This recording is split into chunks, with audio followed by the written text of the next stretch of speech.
Nshuti namwe bagenzi ndabaramutsa ndabahana ikaze ku rubuga rwa televiziyo Renaissance akara amakuru mugere mushikirizwe mu rurimi rw'ikirundi.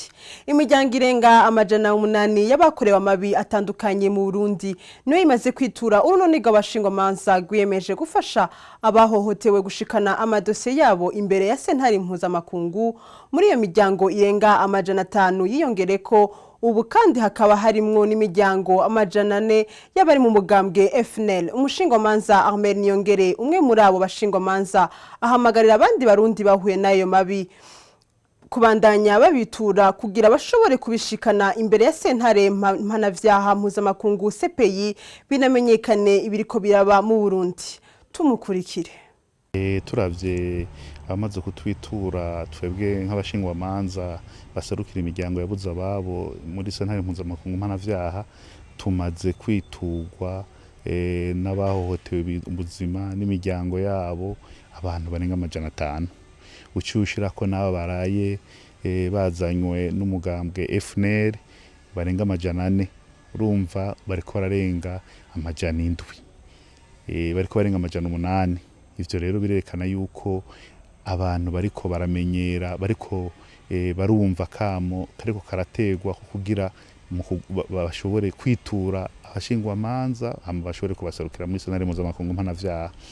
Muri aya madosiye duka kuronka 128 yongera ku yandi twatanze muri sentare mpuzamakungu mpanavyaha harimwo abafashwe ku nguvu, hariho ababuza ababo, harimwo abakorewe amabi atavugwa, abaciwe amagara. Ivyo vyose urumva yuko ari ibintu vy'agahomerabunwa tudashobora kubireka, dutegerezwa guhaguruka twese kugira tugwanye kudahana mu Burundi.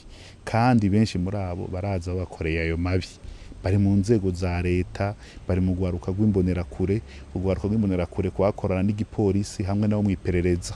Urumva twebwe turafise aho tuzoshengeza abari muri leta y'u Burundi, abantu bari mu nzego za leta hamwe na leta y'u Burundi, kuko ataco yigeze ikora, atabutungane buriho bwigeze bugira amatohoza yigenga kugira bashobore gukurikirana abo bose bakoze aya mabi. Umushingwamanza Ahmed Niyongere amenyesha kandi ko mu madosiye bakira haguma hibonekeza mu bundi bugizi bwa nabi buguma bwiyongera ku bwari buhasanzwe aho ninko gushurashuza abagore n'abigeme ku nguvu no gushahura abagabo n'abahungu. Ariko arashima ko sentare mpanavyaha mpuzamakungu CPI iri kirakira amatohoza yibanze kubiriko biraba mu Burundi.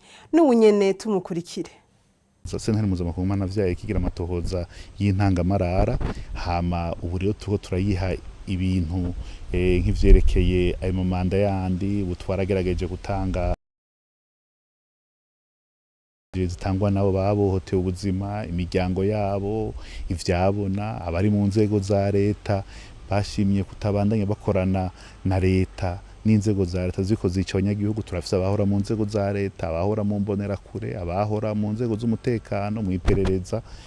Abo bose turiko turagerageza kugira amatemonyaje yabo, tuvuge n'amabanga bari bajejwe mu gihugu n'icatumye bavayo. Ivyo rero tuzovyereka sentare mpuzamakungu mpanavyaha kugira ibone neza yuko ubwicanyi buriko burakorwa mu Burundi ari ubwicanyi bwateguwe na leta ya Petero Nkurunziza. Musenyeri Simon Ntamwana aratera akamo leta y'u Burundi hamwe n'abanyeshuri ba kaminuza y'u Burundi buko bo kwicara hamwe bagatora umuti w'ikibazo c'agafashanyo kabo banyeshuri.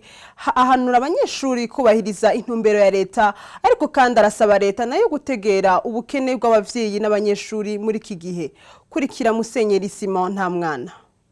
Ingorane igihugu kirimwo ziriko ziraguka, ziriko zirashika no ku bantu batari baziteze, ko abana bacu bari mu za kaminuza bataronka akabourse d'études canke bakaba biteze n'irindi tegeko zotegereza abana kuza baragurana leta kugira ngo bashobore kwiga. Vyo byompi birashobora gutera impungenge abanyeshure, birashobora kubatuma badashoka bategera ngene aba bakurira bariko baritwararika indero yabo. Ariko rero nibwira ko bompi nyene bokoroheranira maze baba abo bana bakumviriza leta ivyiriko iripfuza, nkuko kandi na leta yogerageza ikumviriza ubushobozi buke abavyeyi babo bana bafise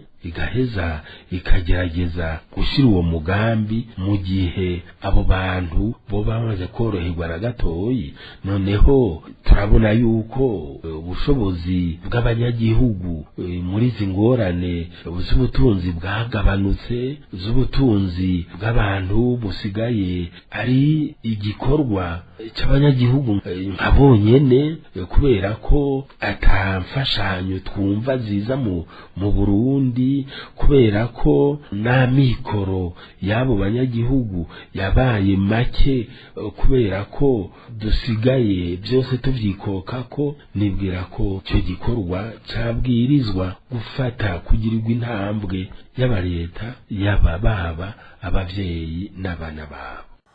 Yari Musenyeri Simon Ntamwana.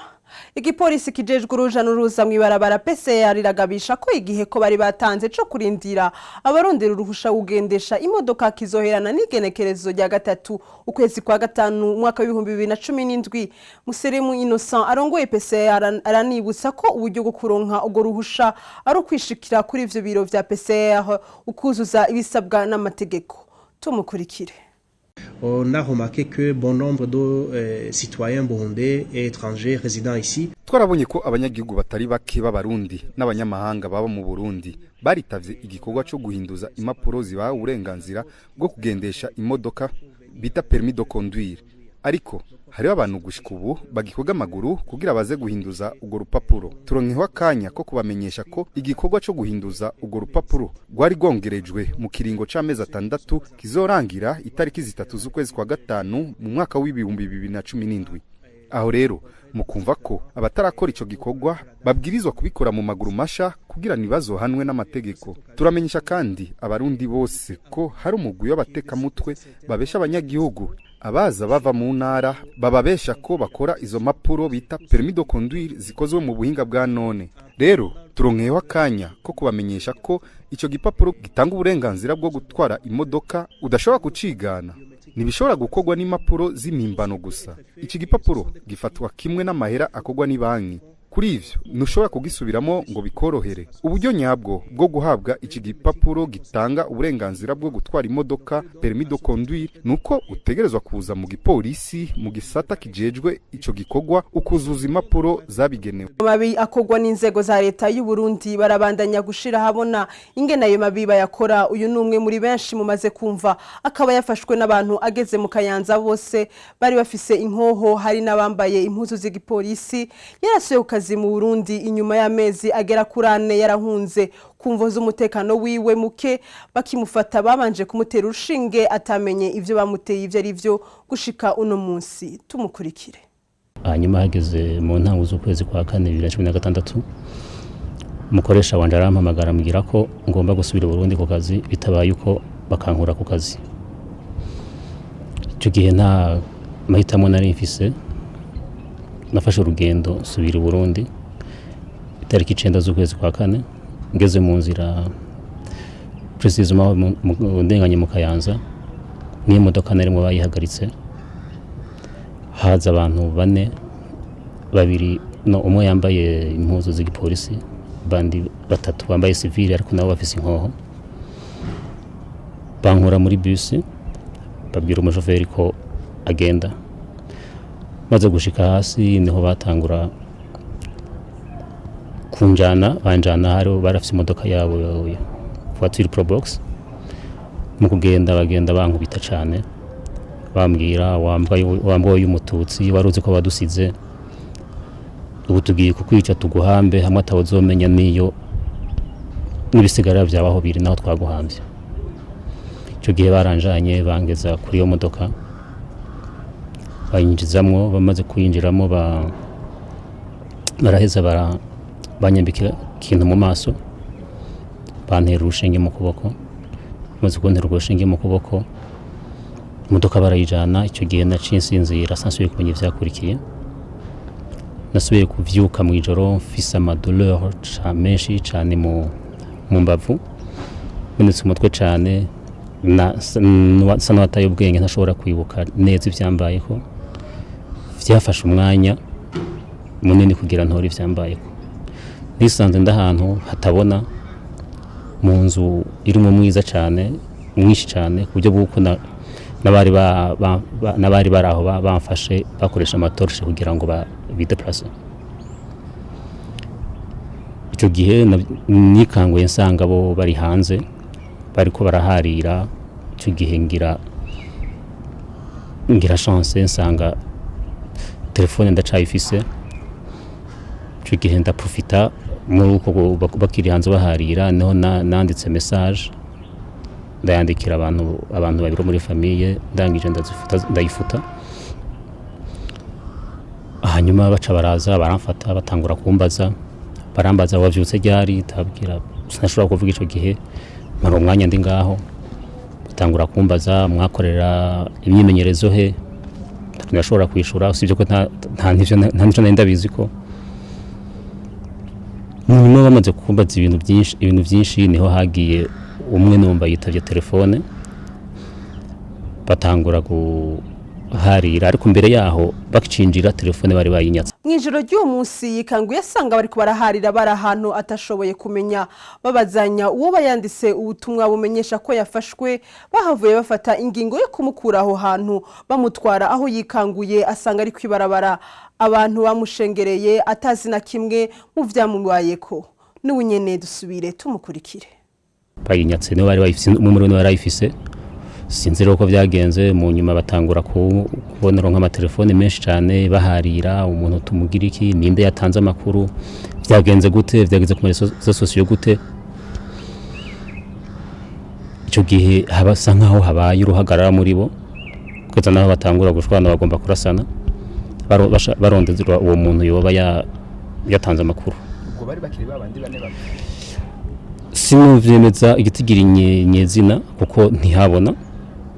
Bari bafise n'abakoresha amatorshe wasanga bayaguhanze mu maso, ntibashobora kubona bo bigitigiri nyezina cabo. Ico gihe nyuma yaho ibyo kumbaza ibibazo birahagaze, aba panique generale muri bo baraharira batangura kurondera aho byavuye, n'amatelefone menshi baguma bitaba. Mu nyuma niho bafata decision mu ijoro, simbona neza amasaha exactement, ubwo bacafata decision yo kuntwara, basubira kunyambika maske mu maso, bantera urundi rushinge, ndasinzira, subira gutora ubwenge ndi aho bantaye kwibarabara. Sinabona neza exactement, ariko hari entre hagati ya Kayanza na Bukeye. Natubwo nsanga ari abantu benshi bakikije aho hantu, bankikije batazi ibyabaye, babazanye ivyambaye ko, barabazanya byagenze gute, babaza ngo bari imodoka yangonze iriruka. Cyo gihe nubwo nari natuye ubwenge sinashobora kuvuga ikintu na kimwe, nasa n'umuntu naho nyine akiri muri donc ataratora ubwenge neza, sinashobora kuvuga ikintu na kimwe. Mu nyuma niho haje umuntu aravuga ati byose umuntu ko ndamuraba ashobora kuba yoshobora kwandika mu ikaramu n'urupapuro yandike. Icyo gihe niho nanditse ijambo nashoboye kwandika, cyo nasavye ko banjana kuri frontière. No kuri no nkuru dusohoreje ko amakuru yacu. Murakoze cyane kubona mwadukurikiye, naho ubutaha.